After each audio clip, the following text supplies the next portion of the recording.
Hello. Kaushika. ஆமா. நான் வந்து ப்ரொஃபசர் தண்டபாணி பேசுறேன்ப்பா. நல்லா பண்ணியிருக்கப்பா காஸ்ட் அக்கௌண்டிங் பரீட்சையில.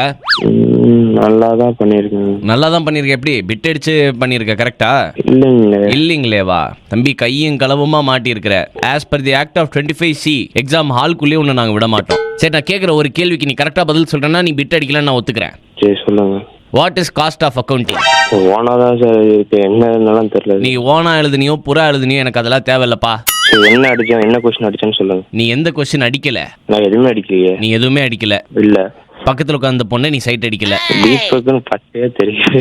எப்படி தெரியுது தீபக்னு பச்சையா?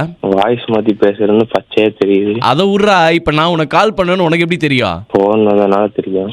போன் வந்ததுனால தெரியுமா? நீ ஏன்டா ஒரு மாதிரி என்கிட்ட பேசுற? என்னடா அம்மா நம்பர்ல இருந்து போன் பண்ணிட்டு இருக்கிறியா நீ? நான் சூரியன் எஃப்எம்ல இருந்து ஆர்ஜே தீபக் பேசுறேன்டா. அப்படிங்களா? அப்ப நீ வேற தீபக் சொன்னியா?